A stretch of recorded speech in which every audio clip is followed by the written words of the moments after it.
I wonder if I get demonetized for this. Why do I even try?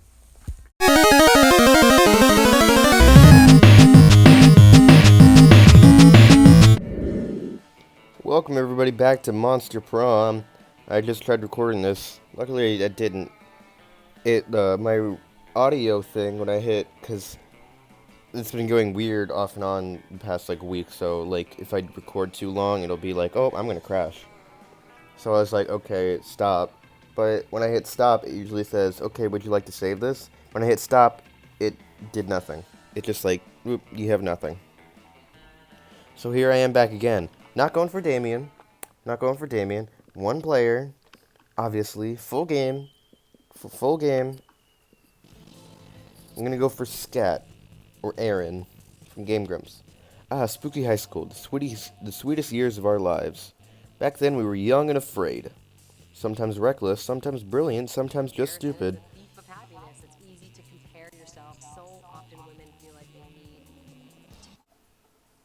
Okay, I don't know what that was, but someone started talking on my computer, so I'm gonna have to cut that out. I don't know where it was, whatever. We were on a wild, my voice. We were on a wild journey to discover who we really were. I'm not gonna pick Flamp or Yellow. I'm gonna go for Franken guy over here. Name, custom name. I'm gonna go for Flamp. God, I hate that noise on my computer. And we had to yet experience ultimate challenge, the Monster Prom. I remember clearly, 3 weeks were left, and as we fantasized about our dream prom dates, yeah, we already know. Damien, Sky, Liam, Polly, and Vera. Yeah. It's clear it had to be one of them, but who? We only had 3 weeks. As I already said, we were young and afraid. Yeah, we already know that. Welcome to Monster Prom, stupidest pop quiz ever. Yeah. I know, pop quiz. Okay, this one's different. The coolest reality show would be 8 rich people fight in a weekly challenges to see who is best at giving money to you. 12 experts on the various arts of seduction live in a house where they must face a common challenge, seducing a potato into marriage. Somehow. People in positions of power must face all sorts of questions, relevant to their field, and if they fail, they lose their jobs. And society wins. I'm gonna go for the first one. Okay. We've already done this one. Yeah, Robert and bullshit it's Facebook. That one. The Robert. Alright. What's the sexiest type of knowledge a lover can have? All the principles of the financial empire, how to make a killer cocktail, lyrics to all the Disney songs, 80s movie trivia, how to set stuff on fire, sports things. Scott, my babe.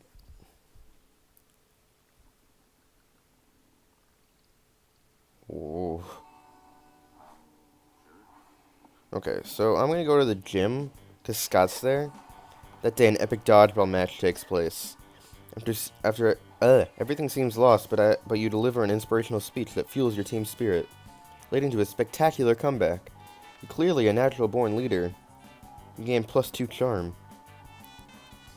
And here comes Liam. Ranting to anyone who will listen about the failings of living flesh. I have such a pity for creatures that have to consume the things other than blood. Grocery shopping, cooking, chewing, it's a nightmare. No wonder there's so many fad diets. People don't want to have to choose what they eat. Like you, have you heard of the Matt, I'm going to mispronounce this, Matrushka diet? You eat a tapeworm, and then you eat a bigger tapeworm to swallow that tapeworm, and so on until all the organs are replaced by tapeworms. What the fuck? It's usually fatal, but the corpses do look fabulous. Oh, hey, Polly. Oh man, that brings back memories. The Matryoshka diet is how I died. I miss fad diets. I see all the stupidest shenanigans just to get my hands on the latest food replacements. There you are, Scott. Whoa, are you guys talking about fad diets? Sign me up. I'll do anything that gets me more ripped. Anything. Have you heard of the Imhotep cleanse? It's where you only eat things that came from a mummy. Mummies are rare, and you get super skinny. Plus, you get robbed tombs. Have you heard of the paleo diet?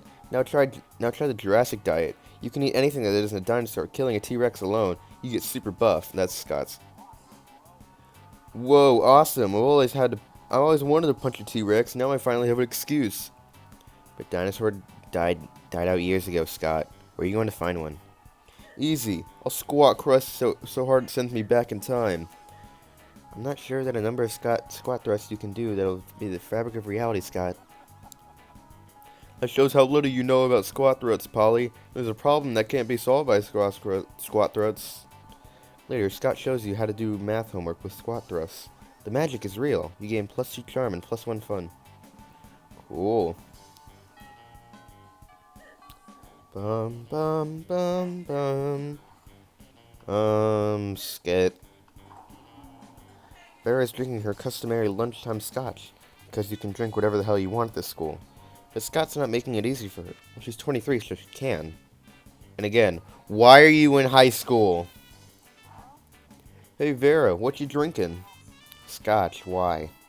Because it smells like delicious forest fire, and I'm curious. What's it called? Scotch. Yes? No, that's what it's called. What? Scotch. Yes?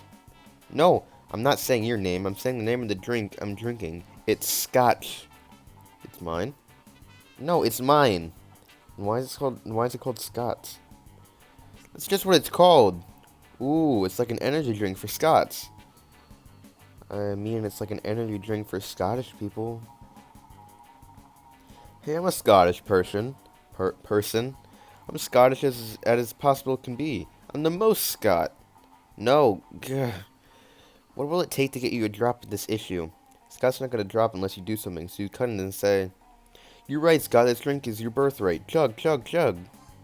You don't have to tell me 5 times. Bottoms up. No, what are you doing? Stop! Okay, I just drank the whole bottle anyway. You utter twit. That scotch was brewed for King Tut himself. I had to have an adventuring archaeologist betrayed and murdered for that bottle. What? Sorry, can you say that again? I was blackout drunk from all your Scots I drank. You're impossible. I'm impossible? Hooray! You drag Scott away to escape Vera's wrath. He spends the afternoon doing all your math homework for you. Turns out Scott's way smarter than he's blacked out. He's way smarter when he's blacked out. Alright, it's evening. It's evening. I need to go buy some stuff. Shouldn't you be out trying to romantic classmate or something? Anyway, welcome. Dragonheart Classic, no. I'm selling a corpse.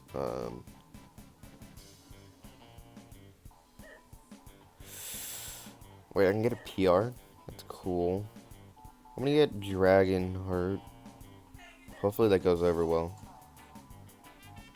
Nothing better than the smell of money. Well, actually, there are many better smells, but you know what I mean, right? Why did I buy this book? Bum bum bum bum. Go to the auditorium. I did not want to. I didn't realize you were at the auditorium. I just wanted to go to the auditorium. Damn it.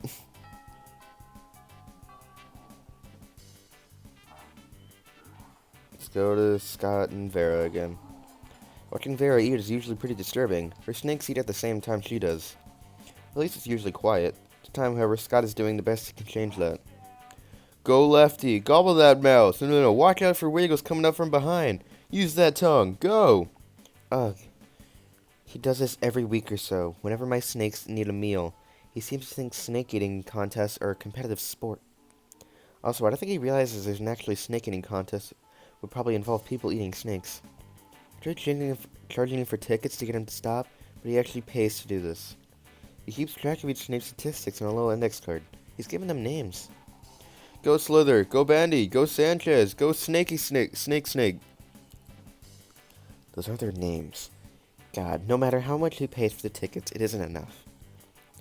This seems like a really tense situation. You can resolve it in the only way you know how, by opening your mouth and yelling, "Snake, snake, snake, eat that food and stay awake." That's the spirit. Get your head in the game. Sanchez. Do snakes have heads? Or are they just neck and face? Whoa, check it out. Benny's behind all season with a record low BMI. It's body mass index. The index is because I wrote it on this index card. But now she's hungry for victory. Let's go, Bandy! Swallow that glory! The snakes really do seem to have enjoying an audience. They're really hamming it up. Should I say snaking it up? But no. The wild cheering motivates Bendy to really go all out. He tries to grab the little mouse out of Lefty's jaws, but the two end up tearing it in half. Ugh, my scalp! It takes my snake charmer / hairdresser hours to get those organs out. Oh, major foul on Bendy there. She's gonna be out for the rest of the season. Damn right she is. I'm having her muzzled. And her name is Spirulina something. By the time Varys clean up the blood and run off, we make plans to meet with Scott next to watch the next match. Nice. Okay. Evening. Let's go outdoors.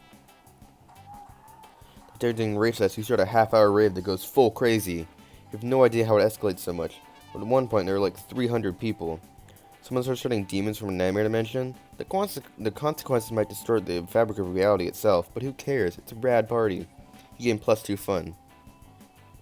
You're wandering around the hallway, reading Dragonheart as discreetly as you can, which apparently isn't very, because Polly and Very clocked this immediately. Ugh, are you actually reading an erotic fan fiction about dragons? Because we love Dragon Heat. I'm all about the 19th century Russian literature, but a ghost girl can't say no to some erotic fan fiction, am I right? I've literally been working on my Morgana von Bresterich cosplay all week. Don't worry about why. Speak for yourself, Polly. I've never...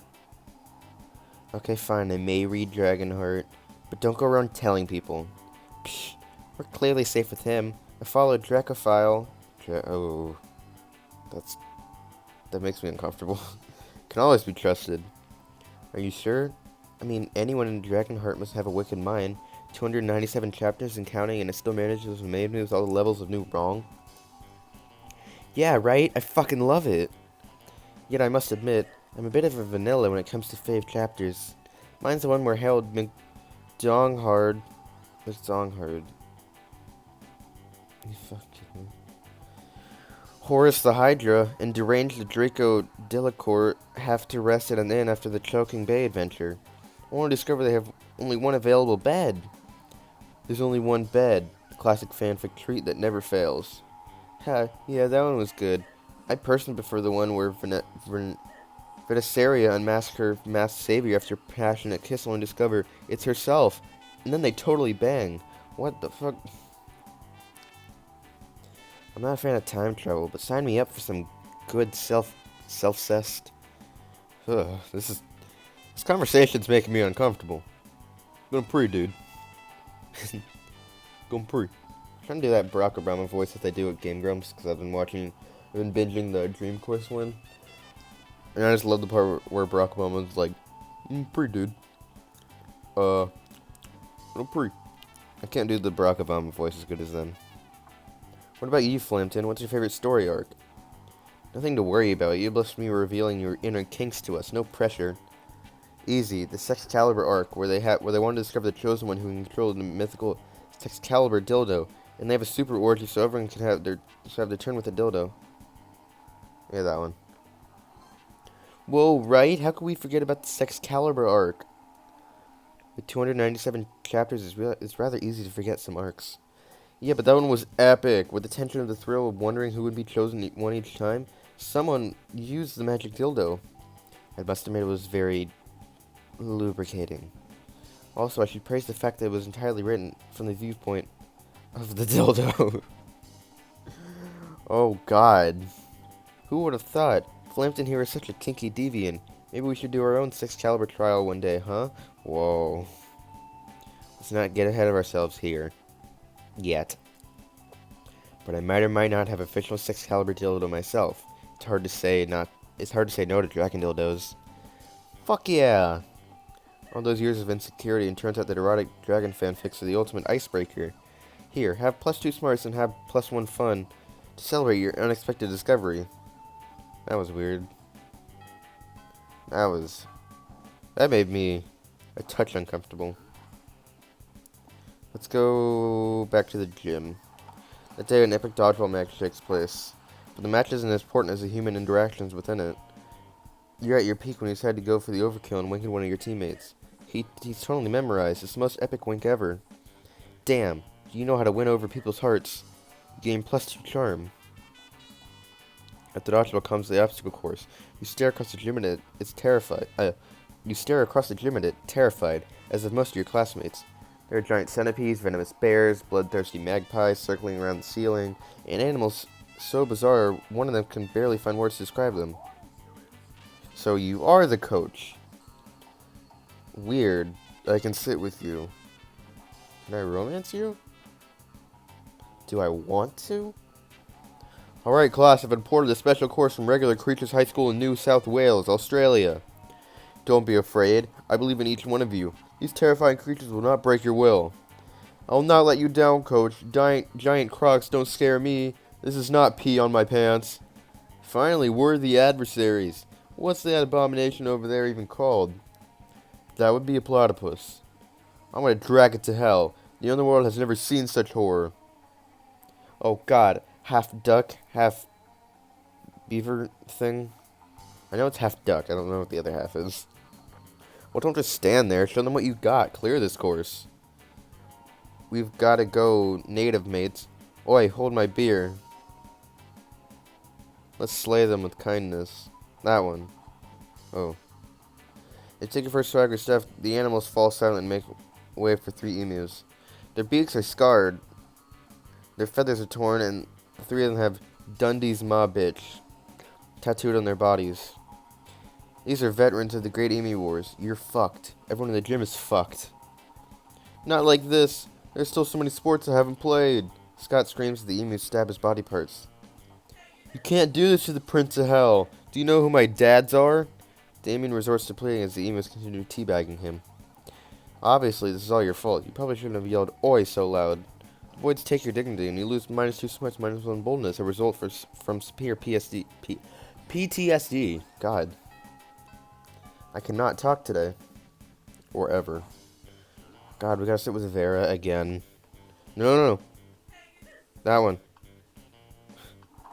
I thought Scott was with him. Oh my god. You find Liam taking a picture of his food and Scott taking a picture of also Liam's food? Ha, yes, Scott, snap away. My artistic plating is too magnificent to ignore. Artistic what? I'm playing Pokemon's Go, the mobile version of the hit Pokemon Pocket Humans video game. What do Pocket Mans have to do with my food pick? There's a level 4 Bernard Henson hanging out in the middle of your plate. Here, take a look. Scott, why does your phone show tiny human doing pottery on top of an eggplant ravioli? You mean you don't know Bernard Henson? He used to be a character accountant, but now he's decided to pursue his dream of being a world famous potterer. The major life has made him super rare. Pocket humans almost never follow their dreams. Well, I don't care how rare he is. His presence is spoiling my pristine food pick. Spoiling it? But pocket humans are way cooler than a boring old food pick. You take that back. Uh-oh. Timbers are running a little high. Looks like it's up to you to settle this dispute. Scott's right, Liam. Why take a normal, cliched food pick when you can take a food pick of Scott capturing a Pokemon off your food pick? Scott, look over there. There's a Stuart Hogarth on the top of that pile of mashed potatoes. Good lord, you're right. The layers of irony are practically infinite. Go ahead, Scott. Capture your Pokemon. Okay, here I go. Wait, what are you doing? Stop molesting my pasta. I'm not trying to grab your pasta, bro. I'm trying to grab Bernard Henson, but he's too slippery. You imbecile. Bernard Henson isn't actually on top of my ravioli. He's an image projected by your phone. Are you sure? He seems so real. Let me just try to grab him a few more times. No! My artificially arranged pasta pockets are in disarray! You fiend! Liam chases you and Scott away so he can reveal his artful pasta arrangement. You bond with Scott by teaching him how to actually play Pokemon's Go. Cool. Are you in love with me yet, Scott? Sure. Okay. This is a test. I need you to stop my audio thing. Don't fucking crash on me. I will murder your entire family. Alright, didn't crash. I'm so glad. Where should we go now? Where haven't we been? We haven't been to the bathroom, so let's go to the bathroom. Oh, you're stitching your jacket. That's cool. That day you skip class and hang out in the bathrooms because you respect no authority. I guess some people just want to watch the world burn by skipping class and hanging out in the bathrooms. You give +0 shits and gain +2 boldness. Later, you're carrying on a piece of prescient dragon heat when you're spotted by Miranda. And Damien? Wow, dragon heat? I love it. Also, you may not know about Damien. Look at him. But it turns out that he, too, is a hopeless romantic at heart. Are we reading the same series? I'm in it for Dragon Heart. I'm in it for Dragon Dong, Miri. Nothing so bad yet so good as a billionaire dinosaur made me gay. What the fuck? Damien, you're being an utterly fool. Don't profane the deep emotional connection between Harold McDonghart and Go Diva Galantina. Deep emotional connection? That's why the latest chapters end with Harold finally boning Go Diva, and then she wakes up to find him gone. The cliffhanger must be entirely misleading. People don't simply abuse each other's love and trust that way. I worry about you, Miri. Really do. I just desperately want to know what happens to the next Dragon Heat. Do you think Harold is capable of being so mean-spirited? True art imitates life. Let's look at Damien's Tinder messages and see what he's capable of, shall we? Harold may or not be a scoundrel, but love is alive and well. And let me take both of you to the greatest three-way date ever to prove it. Let's look at Damien's Tinder. Ah, that solves everything forthworth. Real-life logic applied to fictional circumstances always clears things up. God, no way. Damien suddenly sets his phone on fire. Wow, if you went all those lengths to protect your privacy, that must mean that my privacy is, I don't know, private. Then you must have secrets about what happens to the next Dragon Heat, and you're protecting it. How are you in possession of such valuable information? You have to share it with me. I'm not... Fuck. I just don't want you to look through my phone, Miranda. But I want to know what happened with McDonghart. Eee. Gah! Awesome. Now everyone's screaming and no one is happy. Great move, genius. You lose -2 smart, so -1 charm. God damn it. Week 4. Alright.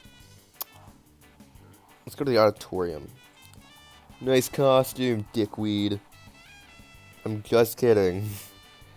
That day, rehearsing for the class play, as is through the muses themselves have decided to give you a figurative blowjob. Your performance is intense and inspiring. You will be remembered for generations, which is pretty rad for high school play standards. You gain +2 creativity. Scott strolls by, happily munching on something. Liam gapes at him, appalled. Wow, Scott's a tree. And he has a bird dick. What else? Are you a prince or something, Liam? What on earth are you eating, Scott? This delicious new flavor of Fangel's potato chips. Maximum Ultimate Double Barbecue Massacre. Really? Because it looks like a raw severed goat head inside a cardboard tube. Oh, yeah, I guess it does. Could have sworn it was potato chips. Still tasty, though. Tasty? Tasty? Does even wonton environment destruction sound tasty to you? I don't know. Does that kind of sound like jerky? No, Scott. Do you even realize that in order to harvest these goat heads, Fangles and Co. decapitate millions of innocent goats every year? But what do they do with the bodies of the goats? Nothing. It's a horrendously wasteful practice. Oh no! All those poor headless goat bodies running around and bumping into things. We have to stop them. Wait, really? I was just trying to make you feel guilty. I didn't actually have a plan of action. But if someone were to suggest one... Assemble an army of vengeful undead goat torsos. That one. Yes, necromancy, the ultimate tool of protester's arsenal. Ooh, can I ride a goat? Can I? Huh?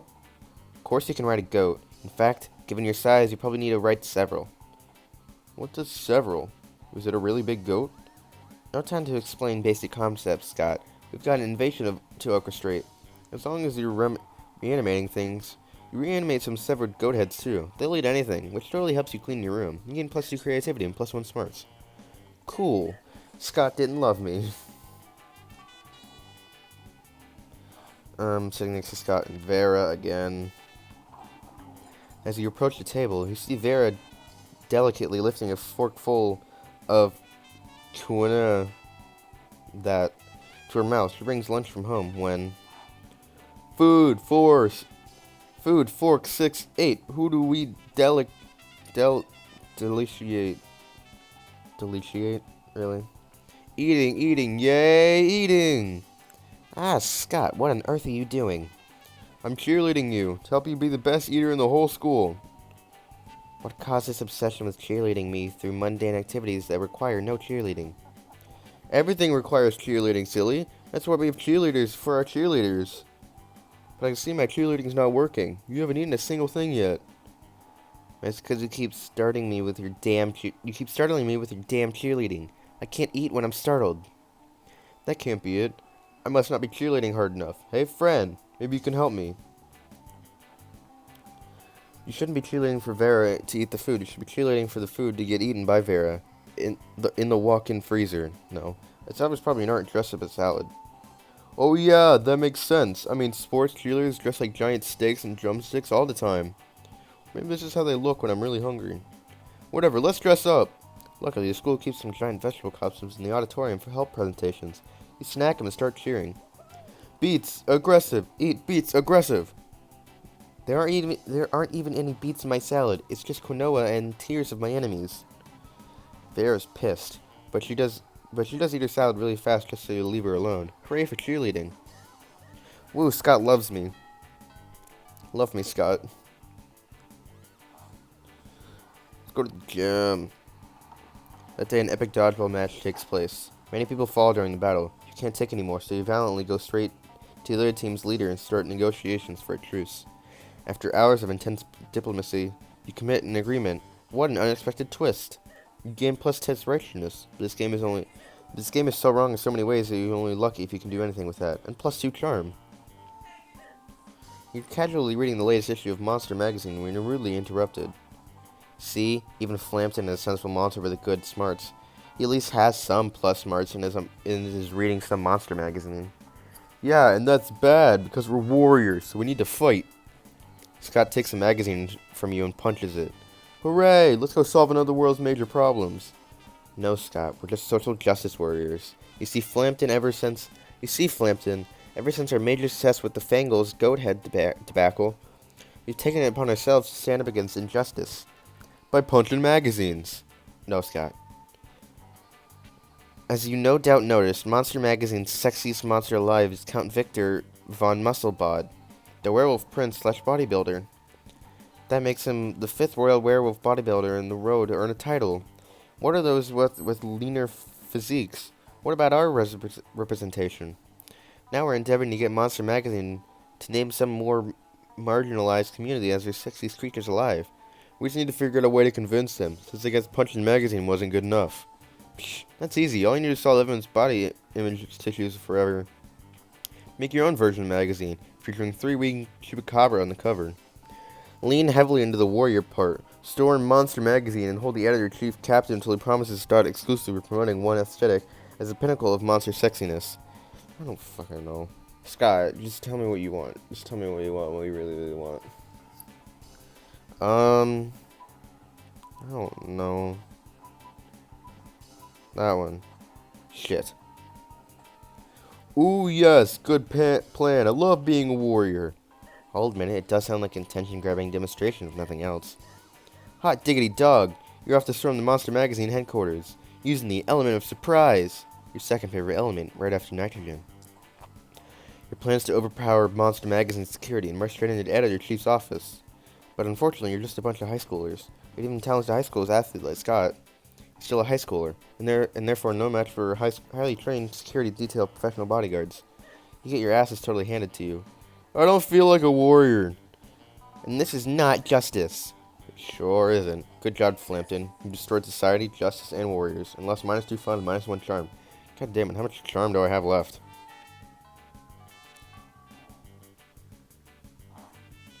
I have 13 charm. Jesus Christ. I have more charm than anything. Let's go to the library.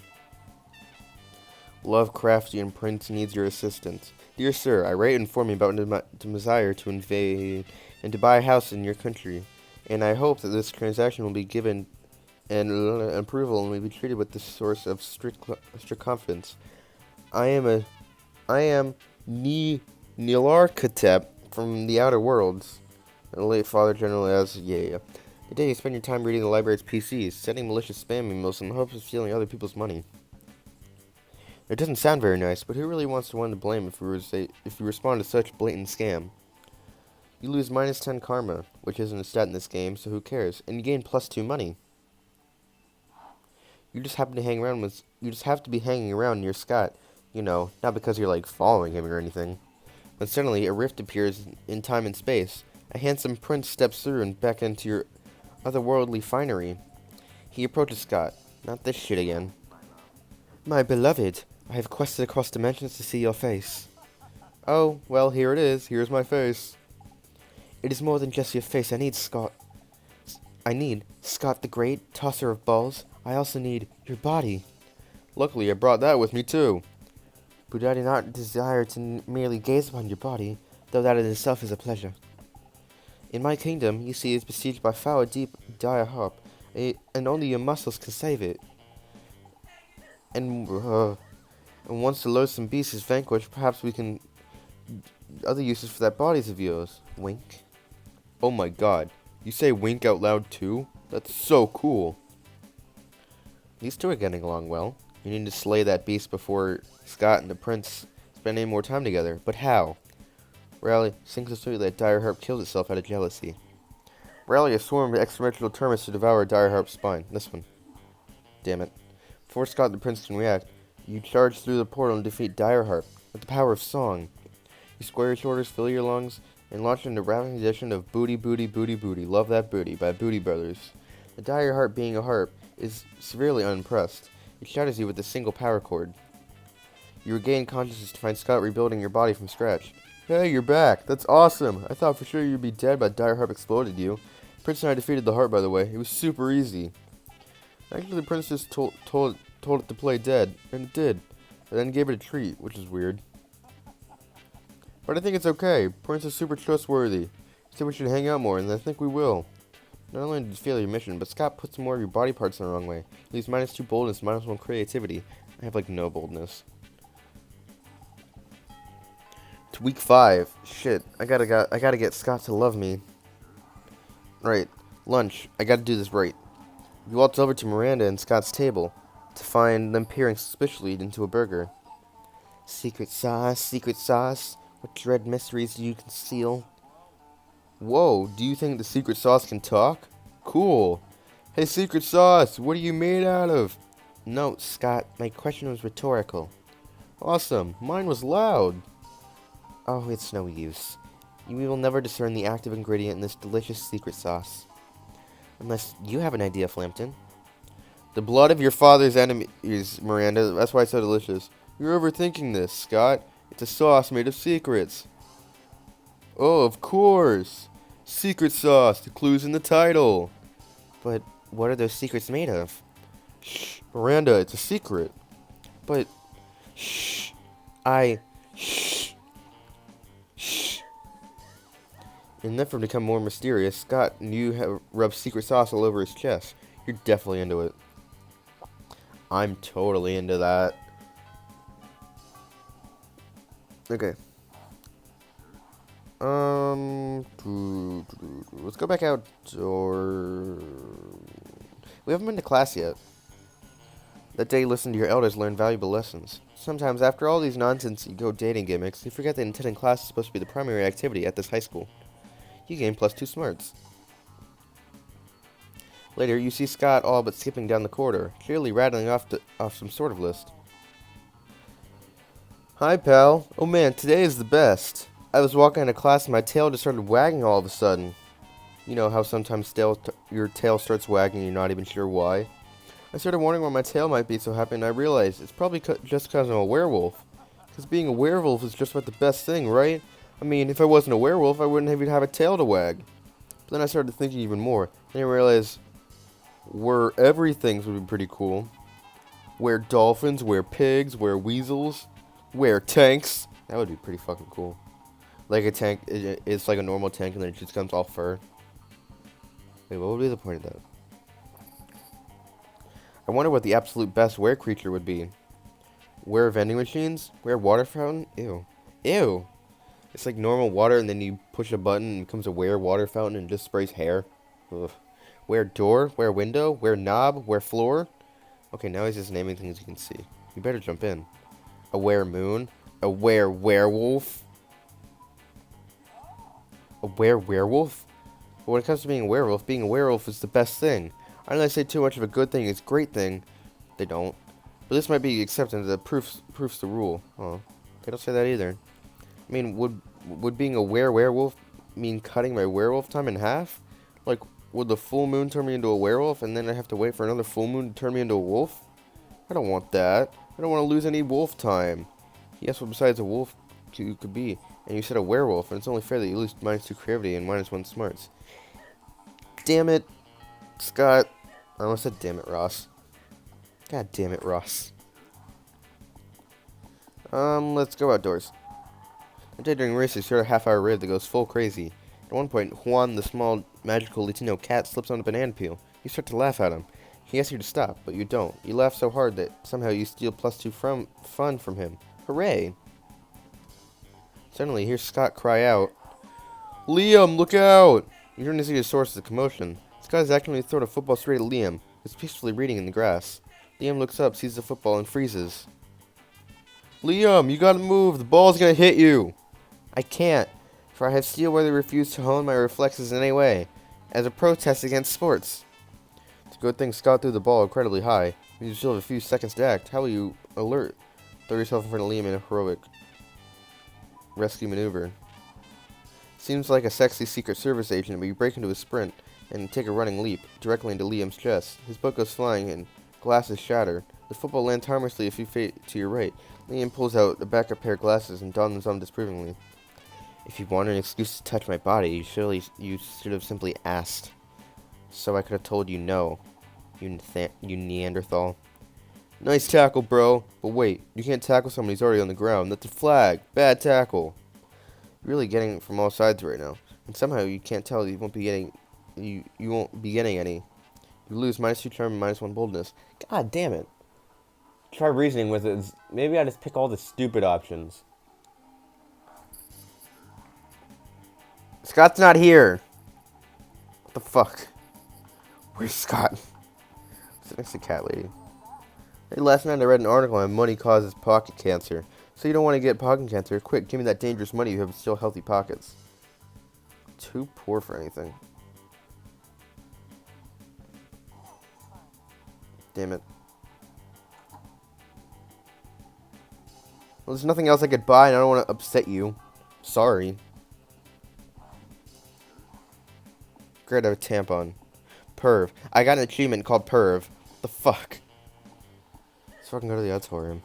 That day while rehearsing for that class play, you can't help but feel that you're not as good as the role you're required to be. There doesn't seem to be any ordinary way of getting yourself there, but there may be an extraordinary way. You summon the devil, one of many, and make a deal to enhance your creativity just a bit. You gain +2 creativity. You also lose 3 years of your life at the end of the deal, but who cares? They weren't happening in the game anyway. You're doing that most of your life, reading Dragonheart, when you're approached by Scott and Liam. Aha! Fellow connoisseur of the Dracophilic arts. I hate that word. Here, Scott and I also are experts on the topic. An unexpected duo. Yeah, Liam and I are fandom buddies. We love to discuss the things in our favorite stuff's wiki and forums. We're the best fandom buds, even if we don't always agree. Like Starco. Starco! Ah, I know that fandom. Star and Marco from Star vs. the Forces of Evil. I love that show. And Markapoo. Markapoo? Markapoo? What's the poo part? PewDiePie? Jacksepticeye? I know it's Markiplier, but who's the poo? Okay, let's be clear. I engage in the passionate fandom conversations, but only as an ironic way of celebrating low culture, which I truly despise. Second, for the 100th time after speaking, after spending years in Hecapoo's dimension, Markiplier and Hecapoo? Ew. Marco is now actually in his 30s, so it isn't right if he dates a 16-year-old girl. He's right. I didn't realize that, but he's right. These details matter, Scott. Do you think how wrong it would be for me to date 400-year-olds today? in my 400s hit a person in the school to all of you were actually teenagers instead of being much more conveniently in your 20s. Anyway, enough meta discussion. Scott and I here are in a situation. Even if our opinions differ, we agree in our opinions is superior in comparison with the rest of the strangers here in Dragonheart Wiki. Yes to that. Liam here is like super smart and I'm a good boy, so my ideas should be good too. People on the wiki can be really mean sometimes. We need to gain their respect so we convince them to be good boys too. Scott is right. We need to somehow earn their will by moderators so we can show all these lesser beings who's boss when it comes to Dragonheart fandoms. But how? I'm sure you'll all give us an absurd yet effective idea of solutions, as me unexpected from good old Flampton. Let's ask them nicely if they can stop behaving like the internet trolls and instead start respecting your opinions. Let's start a powerful fanfics out in Dragonheat Wiki where you're depicted as the coolest user and should be respected. That one. Damn it. Fucking. Ah yes, let's fight wielding art as our weapons. Yeah, weapons are fun. Liam opens up a new document on his laptop. Come on, Flams, amaze us with your fanfic magic. Oh dang. You never thought you were going to be the one doing the threading. You weren't prepared for this. Let's see what happens. Liam and Scott read as you write. Liam and Scott and Flampton are very cool and very nice and live in Dragonheat Wiki Community Kingdom. And they are very so cool and very nice that everyone said, hey, Liam, Scott, and Flampton are very cool and very nice. We should make Liam and Scott Flampton our kings. And so Liam and Scott Flampton were kings of the Dragonheart Wiki Community Kingdom because they were the most cool and very nice in the kingdom. They never became centaurs and they had centaur sex. Now we're just writing pages of centaur sex. It's perfect, right, Liam? I like the part where he said the three of us were very cool and very nice. It's not perfect, Scott. Also, you can't use centaurification just cuz. Centaurification is a very delicate fanfic tool that needs to be under the right circumstances. I think Flampton was just trying to fool us into reading his extremely dirty centaurification fic. So not cool. Ooh, he almost fooled me by saying we were cool and nice. That was very not cool and very not nice. Very cool and very not nice indeed, my dear Scott. Why do you always have to turn centaurification with anxiety writing? At least you got them to read your extremely dirty centaurification fic. Still, you lose -2 charm, -1 creativity. Monster charm. I'm not gonna get them. I already messed up too much. God damn it. I just want you, Scott. Take me, Scott. Take me, Scott. Yeah, I want Scott, but he's not gonna let me. You finally pluck up your courage and ask your beloved to go to the monster prom with you. Huh? Prom? I don't know. I mean, you're so out of shape. My grandma always said I need to be a mate with an alpha specimen so you can breed strong babies. Sorry. Fuck. Shame your constant failures were so great that you secluded yourself into your room for years and officially started dating your own pillow. Waifu life forever. God damn it. Most likely you get an anal bleaching. Best at sports. Fuck. Those 3 weeks were maybe the most epic and absurd weeks of our lives. After Monster Prom, we kept on living our lives, falling in love, battling for friendship, and learning who we were so we could be. You know what? As it always does, life happened, and you know it was wonderful. Scott became a world-renowned athlete, but he ended his career to come back to his hometown and take on the job of an athlete who he admired the most. Now he's here again at high school, working as coach. That's cool. Miranda used her vast surf knowledge to get a job at handpicking the best surfs for other people. Unsurprisingly, she ended up leaving her surfs to do her work. Vera realized was a character in a video game, which infuriated her. To spend her life making connections and building power, she should not become the game. She plays the game. So be careful. Maybe she's the one pulling your strings. During those 3 weeks, Monster Prom seemed bigger than life, and it was just gone like that. The battle for Monster Prom might have ended then, but there were lots of battles left in the war called youth. But once again, we were young and afraid. We were ready to start. God damn it. I love this song, but I can't put it in.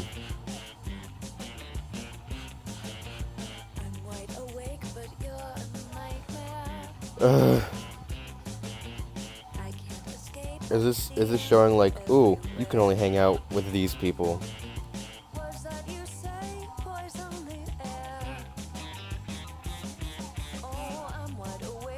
God, I may do another episode of just trying to get Scott.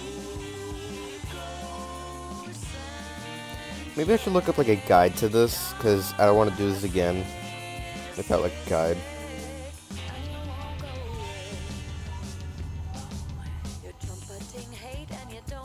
God. Oh, these are all the Tears Just Broke Jessica. Oh, Jesse Cox. What, he created something. I can't remember what.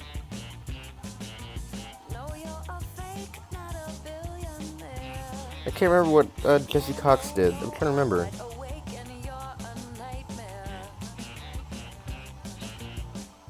Can I romance the cat lady? I kind of want to.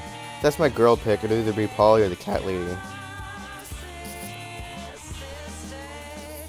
God, it feels like my computer's about to explode with this music.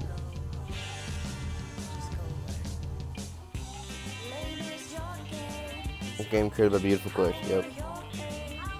God damn it. Why won't you love me, Scott? Alright, this ends this episode of Monster Prom.